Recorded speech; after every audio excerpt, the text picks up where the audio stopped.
Outside the window, a pure white snow scene greets the eye. The winter mornings in Alaska always begin with silence. I'm Jessica Miller. Even at 62, I haven't changed my habit of waking up at 5 a.m. every day. Standing in the kitchen, brewing a warm cup of coffee, I gaze out the window at the view of Miller's orchard spread before me. I'm reminded of over 40 years ago when my husband Robert and I started this orchard. In this small town near Fairbanks, everyone said, "It's too cold for anything to grow."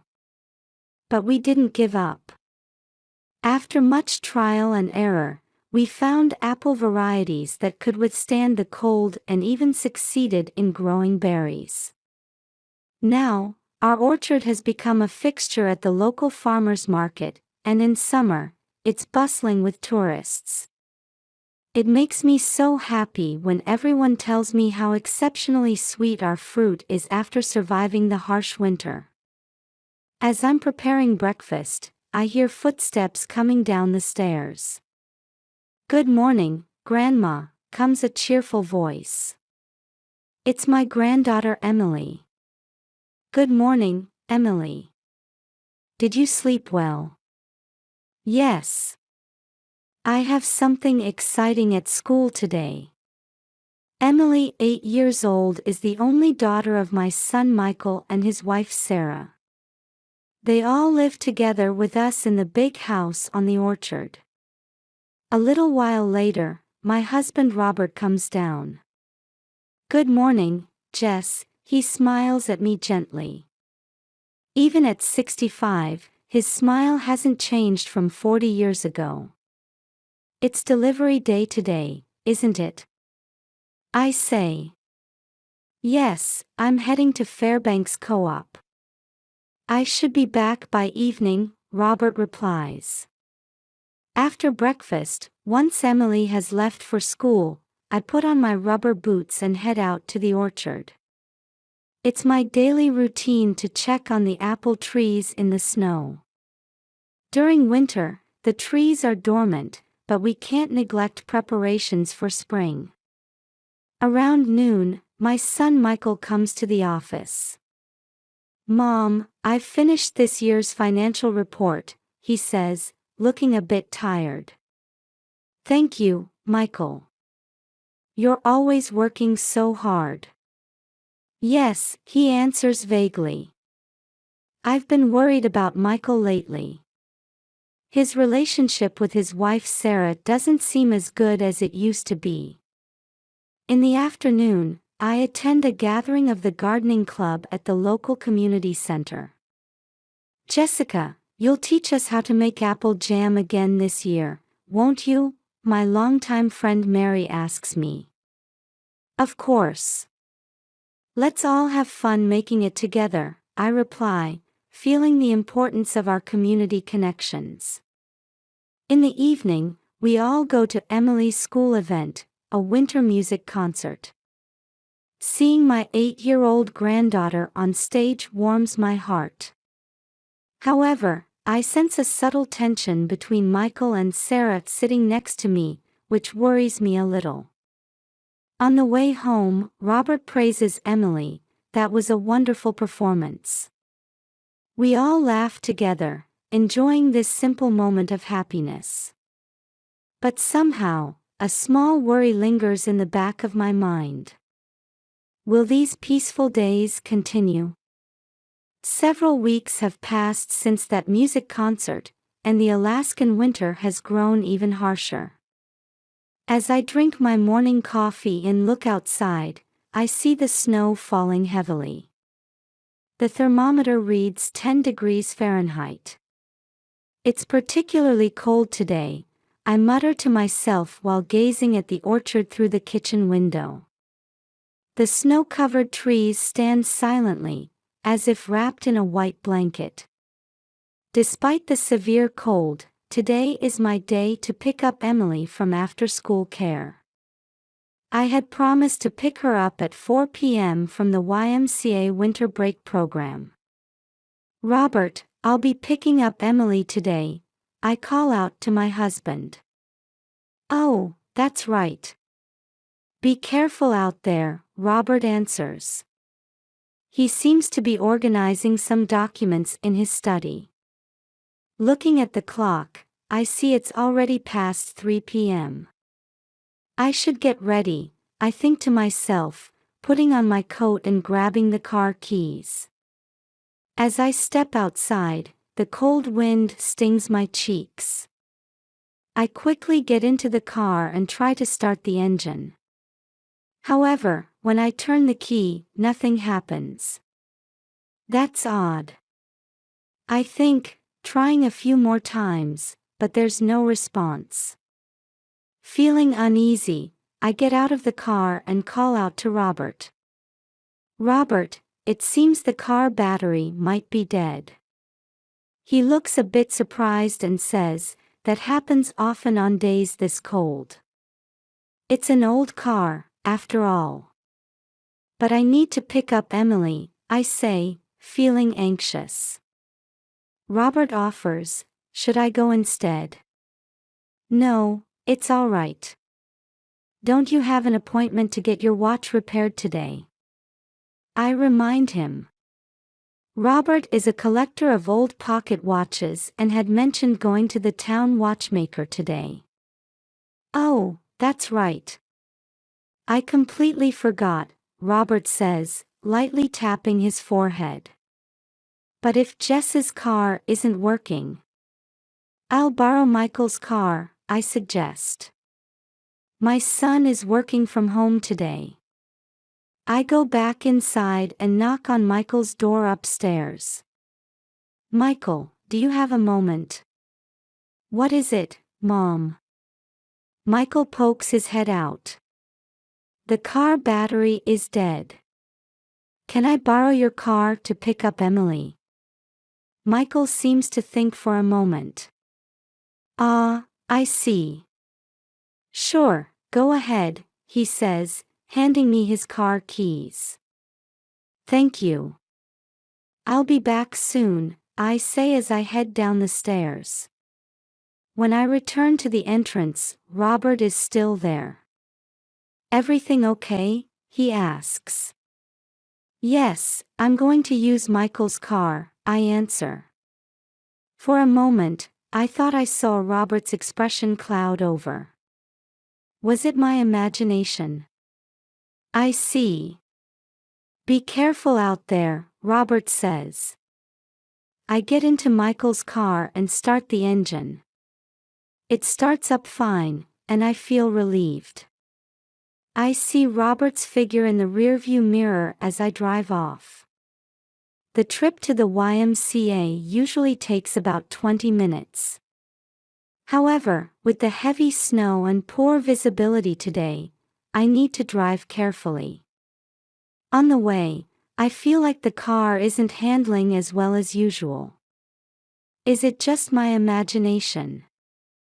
I wonder, but an uneasy feeling creeps into my chest. When I arrive at the YMCA, Emily is waving energetically from inside the building. I get her into the car, check her seatbelt, and we set off. Grandma, guess what? I made a snowman today. Emily starts excitedly. Oh, did you have fun? I reply, but in my heart, an indescribable anxiety is growing. Robert's behavior, the condition of Michael's car, and today's unusually cold weather. I can't shake the feeling that something is off. As we head home, I take a deep breath. I hope this ominous feeling is just me being overly worried. With that wish, I slowly drive on. About 15 minutes after leaving the YMCA, we reach the road along the Yukon River. The snow is still falling heavily, and even with the wipers at full speed, it's hard to see clearly ahead. The white world spreading out on both sides is beautiful, but in our current situation, it feels a bit eerie. Emily, are you cold? I call out to my granddaughter in the back seat. I'm okay, Grandma. But you know. Emily's voice sounds a bit clouded. What is it? Grandma, this car feels strange. Emily's words make my heart skip a beat. The truth is, I've been feeling something off since we left. The steering wheel vibration seems stronger than usual, and the engine sound oddly irregular. Strange how? I ask, trying to stay as calm as possible. There's a clunking sound. Daddy's car doesn't usually make that noise. Hearing Emily's words, my unease turns into certainty. Something is wrong. It might be dangerous to continue driving like this. Just then, I spot a small parking area ahead. It's a viewpoint for the Yukon River. Usually, it would be crowded with tourists, but on a day with such bad weather, no one is there. Emily, we're going to take a little break, I say as I pull into the parking space. When I turn off the engine, silence envelopes the car. Outside, the snow is still falling heavily, but from inside the car, it looks like soft cotton fluff drifting down. I take a deep breath and try to clear my head. I've decided it's too dangerous to continue driving. But walking home in this snow is impossible too. Emily, Grandma is going to call a taxi. Can you wait a little longer? Okay, I understand, Emily nods obediently. I take out my smartphone and call the local taxi company, Fairbanks Cab. Fortunately, they say they can pick us up in about 30 minutes. A taxi will be here soon. Until then, let's chat, shall we? I say to Emily. Yeah. Hey Grandma, today at the YMCA. As I listen to Emily's story, various thoughts run through my mind. Why is Michael's car in this condition? Is it just a coincidence, or? 30 minutes later, I see the taxi's headlights. The driver gets out and checks the situation. Ma'am, it's dangerous to keep going like this. You did the right thing by stopping and calling us. Hearing those words, I felt a chill run down my spine. If Emily hadn't noticed. As we get into the taxi, I look back at Michael's car. Tomorrow, I need to have it properly inspected. And I need to talk to my family. Emily, you did well to notice. Thank you, I gently pat my granddaughter's head. As the taxi starts moving, my heart is filled with deep anxiety and fear of the truth that awaits us. When the taxi stopped in front of our house, the day was already beginning to fade. The snow had finally let up, and the warm light leaking from the house windows reflected beautifully on the snow-covered ground. Emily, we're here, I call out, and my granddaughter nods, rubbing her sleepy eyes. After paying the taxi driver and thanking him, we get out. Suddenly, the door flies open and Robert rushes out. Jessica. Emily. His voice is clearly agitated. Robert's expression changes from surprise to confusion, and for just a moment, disappointment. It seemed to flash across his face. How are you safe? A whisper escapes from Robert's lips. Those words sent a chill down my spine. Something is decidedly wrong. Robert, what do you mean? I ask, trying to maintain my composure. Oh, no. I was just worried. With this terrible weather, he hurriedly tries to cover up, but his eyes remain fixed on us. Emily, go inside. You must be cold, I urge my granddaughter into the house. Once Emily is inside, I turn back to Robert. About the car, we need to have it checked properly tomorrow. It started acting up on the way. I see. Robert's reaction feels oddly detached. As we enter the house, Michael comes down the stairs. Mom, Emily, you made it back safely. His voice seems to mix relief and anxiety. Yes, but is your car all right? It started acting strange on the way. Oh, that. I haven't had it checked recently, Michael answers, averting his eyes. That night, I couldn't sleep. Robert's reaction, Michael's attitude, and the condition of the car. Everything felt unnatural, as if some big secret was being hidden. Past midnight, as I was heading to the kitchen feeling thirsty, I heard small voices leaking from the study. It failed. Why didn't those brakes work? It's Robert's voice. I don't know. I was sure I had disabled them, this time it's Michael's voice. The voice of my son. Next time, we need a more foolproof method. But Dad, is this really okay? Mom and Emily. Shut up. You have debts too, don't you? The orchard's financial troubles are serious. If we can just get the insurance money, everything will work out. I held my breath. I couldn't believe my ears. But the conversation I heard was clear. My husband and son were trying to take my life and Emily's. My legs felt weak, and I leaned against the wall. My mind went blank. I can't believe it. I don't want to believe it. But this is reality. Quietly, I returned to my room and closed the door. Tears streamed down my cheeks.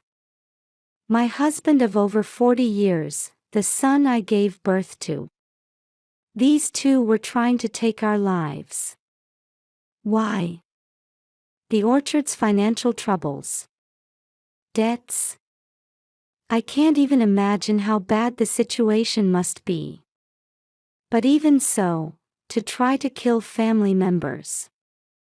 Emily's innocent 8-year-old sleeping face comes to mind. I must protect her. But how? Should I go to the police? But there's no evidence. Would I have to report my own family? As the morning sun begins to shine through the window, I finally make up my mind. First, gather evidence. And ensure Emily's safety. Love for my family and the sadness of betrayal. The fear of protecting myself and the determination to protect Emily. Conflicting emotions clash in my chest. I close my eyes and take a deep breath. The road ahead will be tough. But I must reveal the truth and do what's right. With the morning sun, I quietly get up from bed with a new resolve. From that night until the next morning, I stayed awake gathering evidence. A recording device hidden in Robert's pocket watch, the history on Michael's computer, and Sarah's unnatural behavior. Everything confirmed my worst fears. First thing in the morning, I headed to the local Fairbanks police station. As I entered the station, my hands were shaking with nervousness. "How can I help you?" the receptionist officer asked. "I think my family is trying to take my life. I have evidence." Hearing these words, the officer showed a surprised expression. Immediately, a detective who seemed to be a veteran was called, and I was guided to a separate room. "Mrs. Miller, Please calm down and tell me everything from the beginning, in order." Taking a deep breath, I started to tell everything. The conversation between my husband and son, the unnatural car breakdown, and the evidence I had gathered. "The car I left by the Yukon River is urgent," I emphasized. "The perpetrators might try to destroy the evidence." The detective understood the gravity of my words and immediately gave instructions to his subordinates. "Head to the scene right away and secure the car. Evidence preservation is the top priority." A few hours later, I received a call from the police.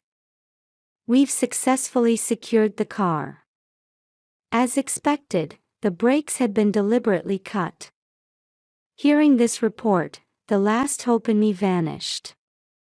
I felt like I was being confronted with the reality of the situation once again. After that, the police investigation progressed rapidly. Emily and I took refuge in a safe place and fully cooperated with the investigation. A few days later, the whole picture became clear. At the police station, I received a detailed report from the detective in charge. "Mrs. Miller, I'm going to share the results of our investigation." The detective's expression was stern, but also showed a hint of sympathy. "Yes." My voice was trembling. The brakes of the secured car were indeed deliberately cut. It seems to have been a meticulous plan to stage an accident on the snowy road. I held my breath at those words. "Furthermore, we found evidence of conspiracy between your husband, Mr. Robert, and your son, Mr. Michael. There were email exchanges between the two and suspicious movements in their bank accounts."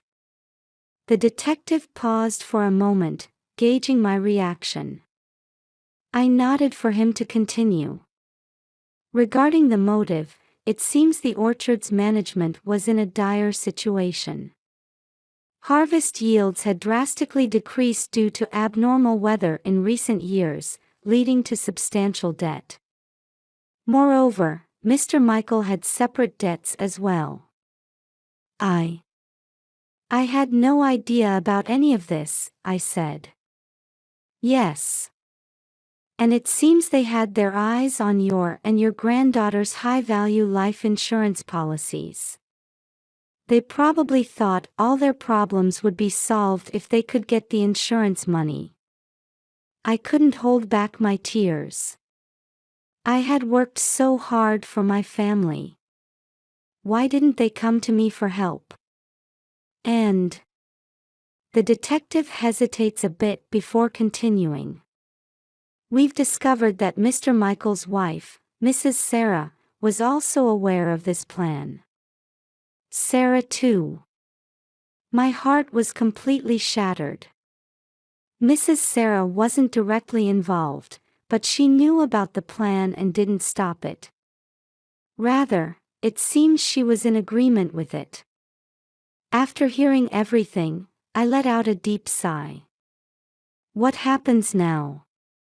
Mr. Robert and Mr. Michael will be arrested for attempted murder and attempted insurance fraud. Mrs. Sarah will likely be questioned on suspicion of conspiracy. Reality weighs heavily on me. The betrayal by my family, the orchard's crisis, and our future life. However, remembering Emily's smile, I renewed my determination. I vowed in my heart to overcome this ordeal and build a new life. Following the police investigation results, the prosecution swiftly moved to press charges. When the trial began, local media reported extensively, throwing our small town into turmoil. When I first faced Robert, Michael, and Sarah in court, my heart was filled with complex emotions.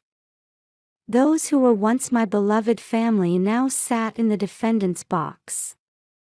The trial lasted for several weeks, and I took the witness stand. While speaking, I kept Emily's face in my mind, mustering all my courage. On the day of the final arguments, the prosecutor demanded severe sentences. The defense pleaded for leniency, but the evidence was clear. On the day of the verdict, the judge sentenced Robert to 15 years and Michael to 10 years in prison. Sarah received a 2-year suspended sentence.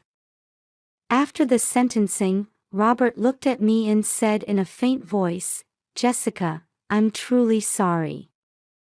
I was so caught up in the business." Michael also apologized tearfully, "Mom, the debts kept piling up, and I didn't know what to do." However, their words didn't reach my heart. As I was leaving the courthouse, Emily squeezed my hand and said, "Grandma, let's do our best together. Everyone loves your apple jam." Those words brought tears to my eyes that I couldn't hold back. When we returned home, I had to face the orchard's debts and management issues. As I was at a loss, our neighbor Martha introduced me to the Alaska Legal Services Corporation. "They'll surely help you. If you explain your situation, you should be able to get appropriate advice," Martha said. Encouraged by Martha's words, I contacted the Alaska Legal Services Corporation the next day. Speaking with a lawyer who listened attentively to my story, I felt a glimmer of hope. "Mrs. Miller, let's start by proceeding with the divorce and removing Michael from the orchard's management," the lawyer suggested. Hearing those words, I let out a deep breath. Divorcing my husband of over 40 years. Parting ways with my son. While my heart felt constricted, I knew I had to move forward, for Emily's sake and my own. "I understand. Please proceed," I answered. The following months were filled with legal procedures. However, unexpected support also came our way. The local community rallied to help rebuild the orchard. "Jessica, if there's anything we can do, just let us know," my longtime friend Mary said. She was the president of the local gardening club and gathered many volunteers. One morning, when I arrived at the orchard, more than 20 people from the community had gathered. Everyone was holding shovels and buckets, ready to help. "Everyone, thank you." I choked up with emotion. From that day on, the orchard began to transform little by little. With the help of the community, we pruned old trees and planted new saplings. An organic farming expert gave us advice on soil improvement, and students from the local university's agriculture department came to help as part of their research. Emily also eagerly helped out. "Grandma, this apple tree will surely grow big by the time I'm grown up," she said, looking at a sapling with hope-filled eyes. Legal issues were also gradually resolved. With the help of the Alaska Legal Services Corporation, we proceeded with the divorce from Robert and completely removed Michael from the orchard's management. However, many challenges still remained. Repaying debts, finding new distribution channels, and above all, securing Emily's future. But there was no turning back now. "Emily, you know what? Grandma has a new idea," I said to my granddaughter one day. "I'm thinking of starting an agritourism business at our orchard. How about apple picking and jam making experiences?" Emily's eyes lit up. "Wow, that's amazing. I want to be in charge of explaining about apples to the customers." Hearing those words, I could smile from the bottom of my heart. For this child, I can overcome any difficulty. I was sure of it. Rebuilding the orchard wasn't an easy journey. There were times when I felt like giving up. But Emily's smile and the support from the community became my emotional pillars. And slowly but surely, Miller's Orchard was reborn into a new form. 5 years have passed since then. Miller's Orchard has changed beyond recognition. Today, the Fairbanks Farmers Market is bustling as usual. Jessica, the taste of this year's apple pie is exceptional, a regular customer calls out with a smile. Emily, now 13 years old, is enthusiastically explaining apple varieties to tourists. Her bright smile seems to heal the hearts of visitors. The other day, Michael, who was recently released on parole, visited the orchard. At first, I was hesitant, but after hearing his sincere apology and determination to rehabilitate, we've begun to walk the path of reconciliation little by little. I received a letter from Robert saying he's participating in gardening therapy in prison. He wrote that he wants to work in the orchard after his release. That decision is still difficult for me, but I don't intend to completely close the door. Life is full of unexpected turns. But surrounded by the people we love and this beautiful orchard, we are surely grasping happiness.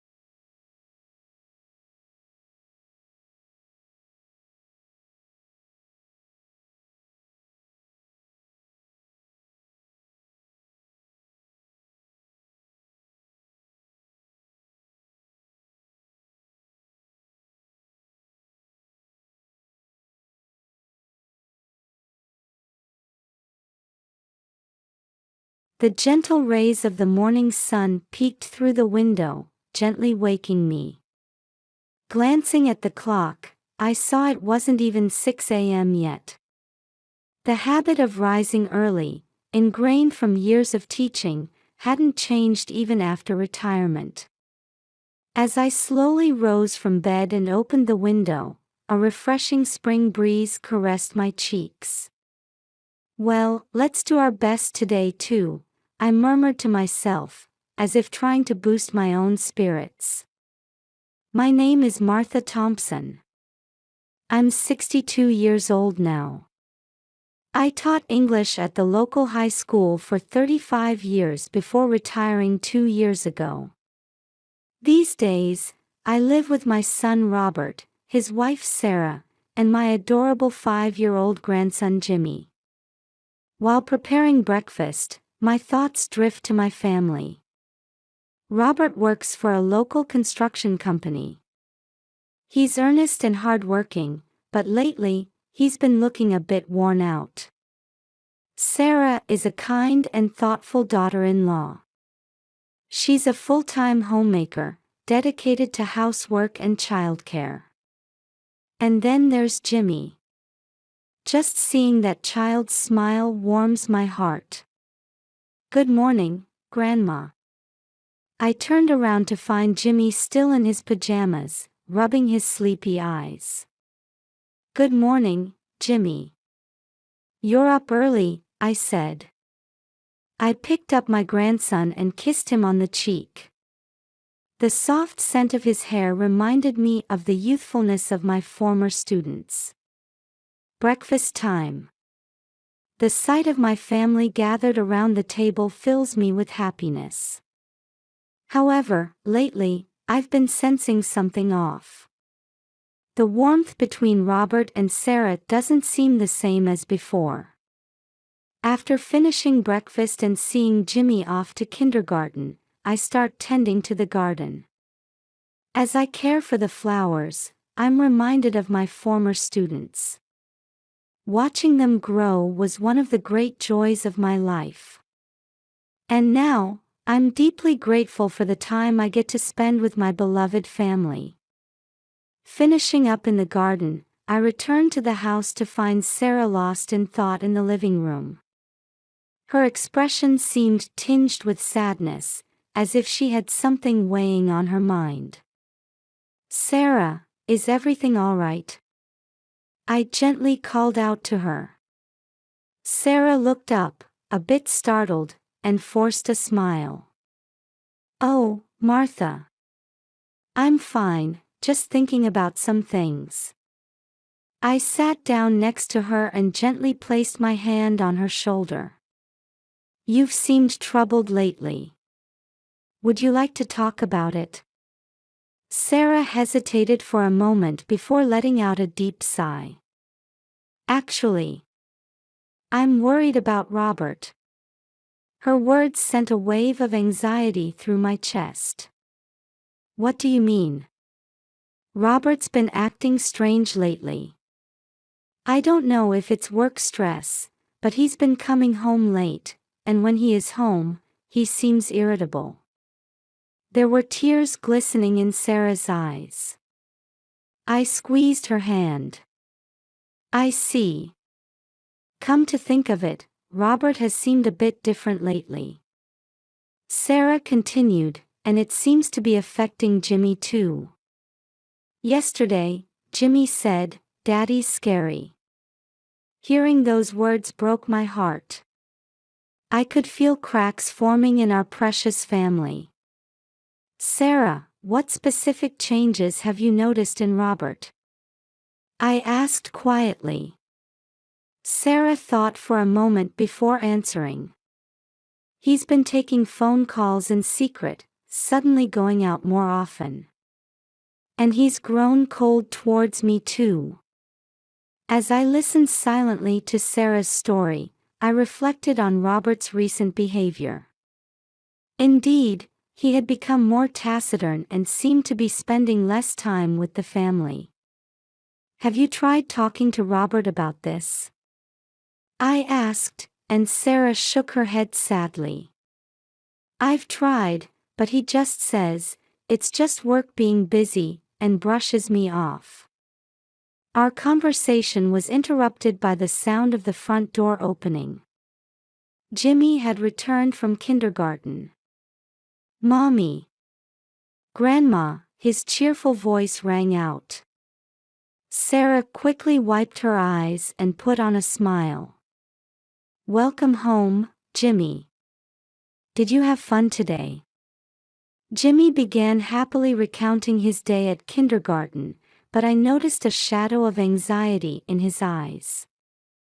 I didn't miss this change in my grandson. That night, at the dinner table, Robert came home late and began eating in silence. The family conversation lacked its usual warmth and felt awkward. After dinner, Jimmy sat on my lap and said in a small voice, "Grandma, I wish Daddy and Mommy would make up." Those words tightened my chest. As I gently embraced Jimmy, I wondered what I could do to protect my family's happiness. That morning began like any other ordinary day. However, deep in my heart, I felt an ominous premonition swirling. At the breakfast table, Sarah's chair was the only one empty. When I asked, "Where's Sarah?" Robert answered expressionlessly, "Seems she left early." His attitude struck me as odd, but I didn't press further. All day long, there was no word from Sarah. As evening approached, a heavy rain began to fall outside. As the wind howled and trees swayed violently, my anxiety only grew. "Robert, hasn't Sarah come back yet?" I asked. He avoided eye contact and curtly replied, "She's probably working late." As night fell, the storm intensified. My heart raced to the sound of rain pelting the windows and distant thunder. Suddenly, I heard Robert cry out, "Jimmy!" We frantically searched the house, but Jimmy was nowhere to be found. "He might have gone outside," Robert said. Trembling with fear, I grabbed a flashlight, put on a raincoat, and dashed outside. Beaten by the fierce rain and wind, I searched the garden. "Jimmy! Jimmy!" I called out repeatedly, but there was no response. Then, I spotted the old doghouse in the corner of the garden. From there, I could faintly hear the sound of sobbing. "Jimmy!" I called out as I approached the doghouse. Peering inside, I found Jimmy sitting there, shivering. "Grandma," Jimmy said in a tearful voice. I quickly scooped Jimmy up and carried him back to the house. Robert was waiting at the entrance, but his expression was strangely calm. In the living room, I wrapped Jimmy in a blanket and gave him a warm drink. Gently, I asked, "Why did you go outside?" Jimmy answered in a trembling voice, "Daddy, to Mommy." "What did Daddy do to Mommy?" I asked, holding my breath. And then, Jimmy's next words changed my world completely. "Daddy pushed Mommy into the incinerator." In that moment, my mind went blank. Jimmy's words echoed in my head as if in slow motion. "What do you mean?" I asked in a shaky voice. Jimmy continued between sobs, "Daddy and Mommy were fighting loudly, then Daddy dragged Mommy to the incinerator." I was at a loss for words. Looking at Robert next to me, I saw his face had turned pale. "No, that's not." Robert mumbled, but his voice lacked conviction. From that night on, my world changed completely. Even as morning came, it felt like last night's nightmare was still continuing. At the breakfast table, Sarah's seat was empty as usual. Jimmy sat silently, not touching his food. Robert was restless, constantly checking the clock. I took a deep breath and made a decision. "Robert, I'm going to call the police." Robert looked up, startled. "What are you talking about, Mom?" "Sarah will surely come back. There's no need for the police." "But what Jimmy said." "That's a misunderstanding." Robert raised his voice. Jimmy, frightened by this, hid behind me. With trembling hands, I picked up the phone and called the police. "Yes, my daughter-in-law is missing." "And," I continued, choosing my words carefully, "there's a possibility that my son may have harmed his wife." After I hung up, Robert was looking at me with eyes full of anger. "Why would you?" However, his words were interrupted by the doorbell. The police had arrived surprisingly quickly. 2 officers entered the house. They carefully assessed the situation and began asking detailed questions about Sarah's disappearance. "You haven't seen your wife since yesterday morning?" one officer asked Robert. Robert answered nervously, "Yes, she seemed to have left early." The other officer began asking about the incinerator. I didn't miss how Robert's face tensed for a moment. The officers went out to the garden to examine the incinerator. Meanwhile, I held Jimmy, trying to comfort him. "Grandma, I'm scared," Jimmy said in a small voice. "It's okay, Jimmy. Grandma's here with you," I answered, but I could feel my own voice trembling. When the officers returned, they began asking Robert more questions with serious expressions. Robert's answers seemed vague and sometimes contradictory. That afternoon, the police announced they would launch a full investigation. They asked for a photo of Sarah, so I began searching for her album. As I looked through the album, I steeled my resolve. Not only would I rely on the police investigation, but I also needed to uncover the truth myself. For Sarah's sake, and for Jimmy's. As the sun was rising, the police forensics team arrived. They headed towards the incinerator in the garden and carefully began their investigation. I watched from the window, unable to calm my racing heart. Robert paced back and forth in the room, clearly agitated. "This is concerning. What will the neighbors think?" he muttered. I found his words unsettling. It sounded as if he was more worried about the neighbors' gossip than his wife's well-being. A few hours later, the head of the forensics team entered the house. His expression was grim, and my heart began to race. "We found what appears to be human bones in the incinerator," he said quietly. At those words, the air in the room seemed to freeze. Robert collapsed into a chair, covering his face with his hands. However, the forensic officer continued, "Further tests are needed to determine if these bones are recent and if they belong to the victim." With a trembling voice, I asked, "How long will that take?" "DNA testing can take anywhere from a few days to a few weeks. We'll rush it, but we need time to get accurate results." That afternoon, the police took Robert to the station for questioning. As he left, I thought I saw fear and regret in his eyes. Jimmy clung to me anxiously. "Grandma, where is Daddy going?" "It's okay, Jimmy. Daddy's just going to talk with the police for a bit," I answered gently, but I could feel my voice shaking. That night, a neighbor came to visit. The news of Sarah's disappearance had already spread throughout the town. "Martha, I'm so sorry about what's happened," my neighbor Janet said. "Actually, I saw Sarah's car on the night she disappeared." I caught my breath. "Where did you see it?" "Near the old warehouse on the outskirts of town." "But it wasn't Sarah driving, it was Robert?" I asked. Janet nodded. "Yes, it was definitely Robert. But he was alone."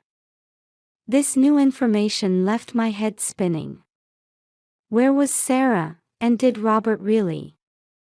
After receiving this information from Janet, I contacted the police. They immediately began searching the warehouse on the outskirts of town. That evening, I received a call from the police. "Mrs. Thompson, we found someone who appears to be Sarah in the basement of the warehouse.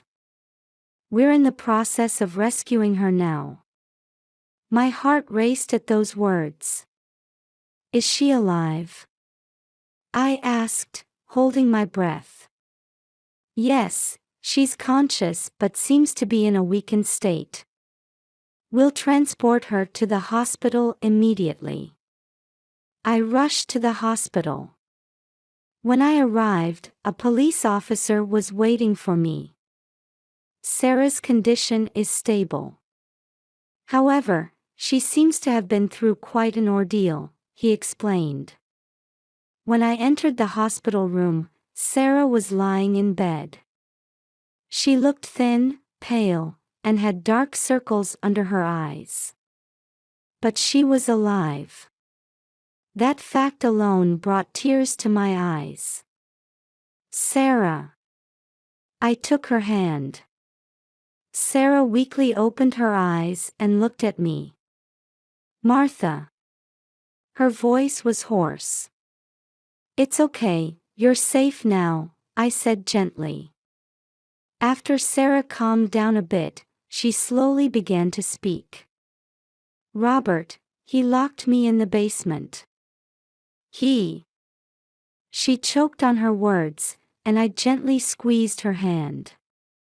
At first, he threatened to throw me into the incinerator. But instead, he put me in the basement. Tears welled up in Sarah's eyes. Why would he do such a thing? I asked. Sarah let out a deep sigh. Because I found out about his affair. He panicked. At that moment, a police officer entered the room. Sarah, can we talk to you? Sarah nodded, and I held her hand as I listened to her testimony. The details of Robert's affair, how Sarah had found evidence, and how Robert had threatened her and eventually locked her in the basement all came to light.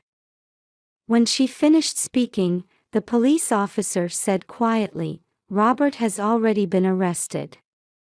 We're still investigating the bones found in the incinerator. Sarah asked in a trembling voice, Jimmy? Is Jimmy okay? Jimmy is fine, I reassured her. I'm taking care of him now. Sarah closed her eyes in relief. Thank you, Martha. As I left the hospital room that night, I renewed my determination.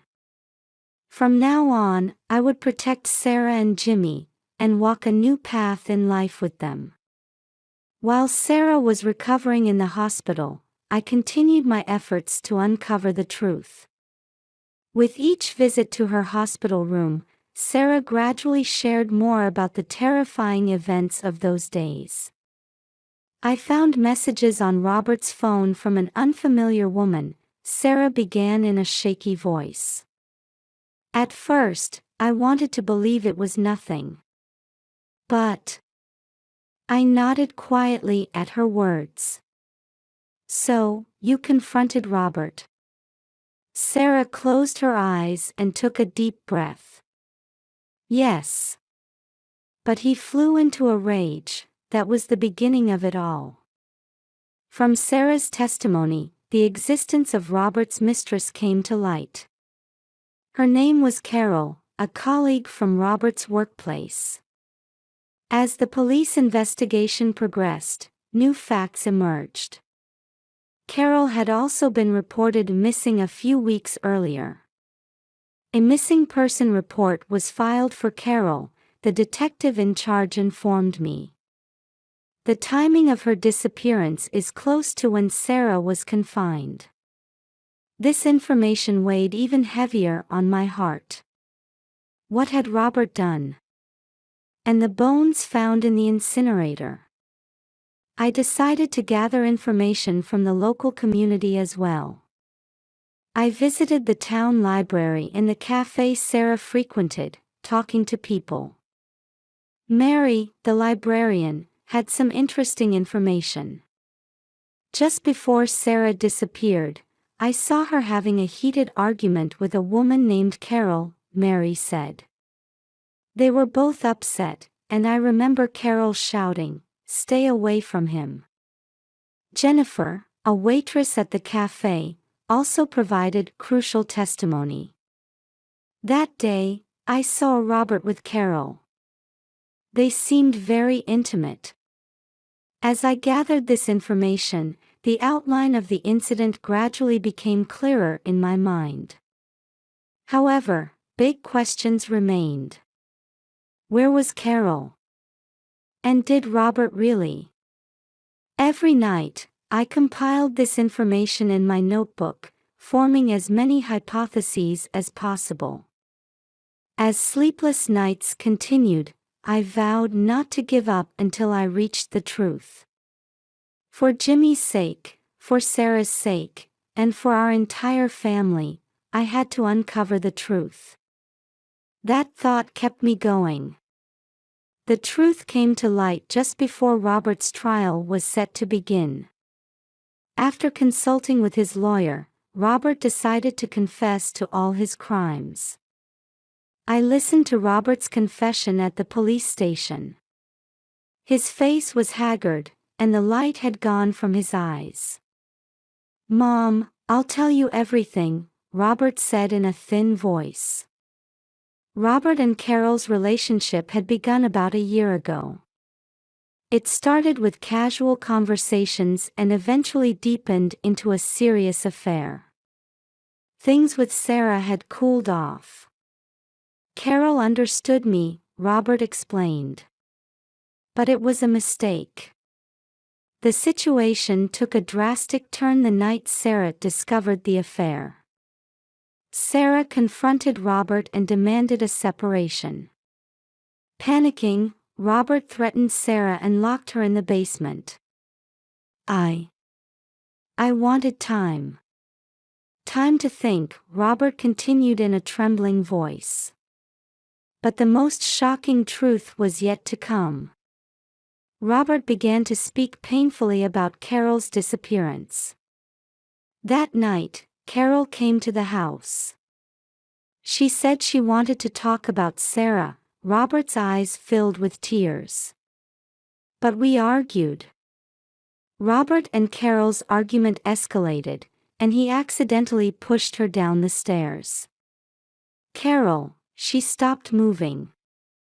"I got scared." Robert covered his face with his hands. In a panic, Robert tried to dispose of Carol's body in the incinerator. And in the process, Jimmy witnessed it. When Jimmy saw me, I didn't know what to do anymore. As I listened to Robert's confession, I was at a loss for words. The terrible crime my son had committed. And how he had imprisoned Sarah and destroyed our family to hide that crime. "I threatened Sarah, to hide everything," Robert said finally. "But I'm not running away anymore. I'll take responsibility for everything." After finishing his confession, Robert hung his head low. I looked at him with mixed emotions. As anger, sadness, and love for my son intermingled, I thought about the long road ahead. A few days after Robert's confession, he was formally arrested and sent to court.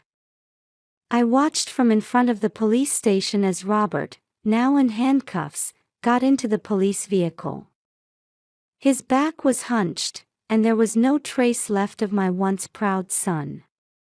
"Mom, I'm sorry," he said, turning back before getting into the car. Those words tore my heart to pieces. Sarah was discharged from the hospital and came to recuperate at our house. Her eyes held deep sadness, but also a glimmer of new determination. "Martha, I'm so grateful you're here," Sarah said, holding my hand. "I don't know what to do from here." "We'll get through this together," I replied. "For Jimmy's sake too." Jimmy didn't fully understand what had happened, but he was keenly aware of the change in the family atmosphere. He became more clingy than before, especially afraid to sleep alone at night. "Grandma, is Daddy never coming back?" Jimmy asked one night. "Jimmy, Daddy is going to be away for a while," I answered gently. "But we're here. Mommy, Grandma, we're right here with you, okay?" As the days passed, we slowly began to look forward. Sarah started receiving psychological counseling, and Jimmy began attending a new daycare. While supporting them, I also faced my own emotional wounds. One evening, as the three of us sat in the garden, Jimmy suddenly burst out laughing. It felt like the most beautiful music I'd heard in this house in a long time. Sarah and I looked at each other and smiled softly. In that moment, I was certain we would overcome this ordeal and walk together as a new family. "Well, shall we prepare dinner?" I stood up. "I'll help," Sarah followed. Jimmy jumped up happily, shouting, "I'll help too. This is where our new life begins."